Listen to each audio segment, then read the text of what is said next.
Por que busca por monstro do Lago Ness continua 90 anos após foto borrada de aparição? Em agosto de 2023, em Inverness, a cidade escocesa mais próxima do Lago Ness recebeu a visita de diversos caçadores de monstros. Eles varreram o lago com drones equipados com hidrofones e barcos emitindo sinal de sonar, tudo na esperança de comprovar a existência de Nessie. Hugh Gray foi o autor da primeira fotografia do que seria o monstro do Lago Ness, fotos etibadas via BBC. Hugh Gray fazia sua caminhada habitual após a igreja em volta do Lago Ness da Escócia em um domingo de novembro de 1933. Mas ele interrompeu seu passeio ao ver algo boiando na água a menos de 1 metro de distância dele. Gray rapidamente tirou várias fotografias do que ele descreveu para o jornal Scottish Daily Record como sendo um objeto de dimensões consideráveis. Alguns meses antes, em abril de 1933, a dona de um hotel local, Audrey Maca, e seu marido haviam descrito o animal parecido com uma baleia para o jornal Inverness Courier. E no verão escocês de 1933, um homem chamado George Spicer afirmou ter observado a forma mais próxima de um dragão, o animal pré-histórico que já viu na vida. Ele descreveu uma criatura com 2 a 3 metros de comprimento que carregava um carneiro ou outra espécie de animal para o jantar. Desde os primeiros avistamentos registrados na segunda metade do século VI, o animal foi considerado uma lenda popular, mas quando Gray capturou aquela massa boiando com cauda parecida com um animal, a imagem foi considerada a primeira prova fotográfica da existência de Nessie, o monstro do Lago Ness, esperado uma espécie de mania pelo monstro. Já se passaram 90 anos desde aquela fotografia e a obsessão para encontrar o monstro do Lago Ness permanece. Como paleobiólogo, gostaria de esclarecer se o que acreditamos se Nessie pode realmente existir e se devemos continuar procurando o monstro. Fotografia de algo do lago em 1983, fotos de imagens via BBC. Força sofisticada. Existem muitos peixes no Lago Ness, o que indica abundância de alimentos. O espaço também é grande. O lago é enorme, com 7,4 bilhões de metros cúbicos de água e 227 metros de profundidade. A água do Lago Ness representa metade da água doce de todos os lagos da Inglaterra e do país de Gales, ou seja, existe muita água onde se esconder. Nossa ideia sobre a aparência do monstro do Lago Ness é baseada em uma fotografia emblemática tirada um ano depois da imagem de Gray. Ela mostra o longo pescoço esticado sobre as águas negras do lago. Ela deu origem à noção de que o monstro do Lago Ness é uma relíquia viva da era dos dinossauros que vive com muita dificuldade uma existência solitária nas profundezas do lago. Ocorre que aquela imagem não é o que afirmava ser. Descobriu-se décadas depois que ela é uma farsa bem elaborada. A foto famosa tirada um ano depois da primeira imagem formou a noção popular da aparência do monstro do Lago Ness. Hoje se sabe que é uma foto forjada, mas existem evidências que indicam a existência de monstros de 3 metros de comprimento razoavelmente parecidos com o monstro do Lago Ness. Esses répteis são chamados de plesiosauros, mas eles desapareceram da extinção em massa ocorrendo no período Cretáceo. Descoberta de fósseis de plesiosauros indicam que eles podem ter vivido em água doce. Os fósseis incluem ossos e dentes de adultos com 3 metros de comprimento e um osso no braço de um bebê plesiosauro com 1,5 metros de comprimento. Mas é improvável que o monstro do Lago Ness seja um plesiosauro.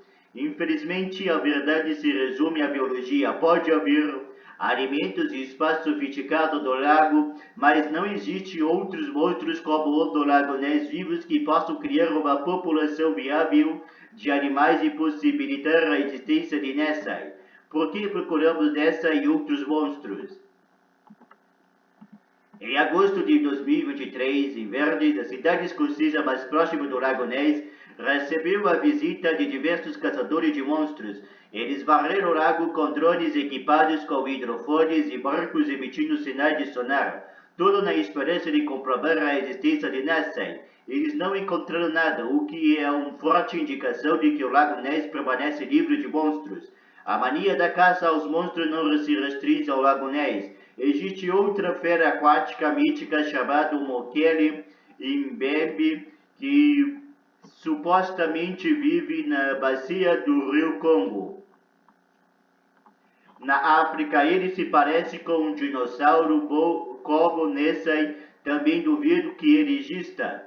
Mas não sou o completo entrega prazeres, acho que as pessoas devem continuar as suas buscas por criaturas aparentemente extintas. O lobo da Tasmânia, por exemplo, acredita-se que o último da sua espécie havia morrido em cativeiro nos anos 1930.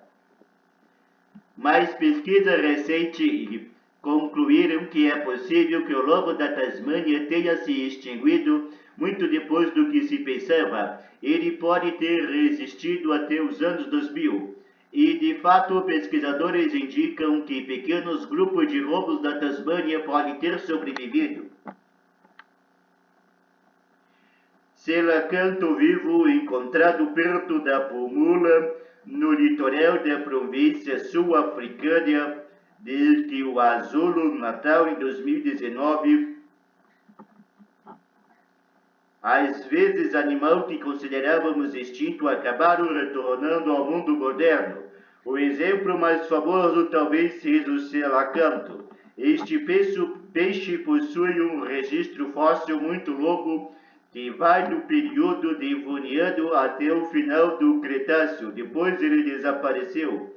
Acredita-se que ele tivesse sido perdido no mesmo evento que destruiu os dinossauros e os plesiosauros. Nenhum fóssil de selacanto foi encontrado nos sedimentos do período paleogênico até hoje.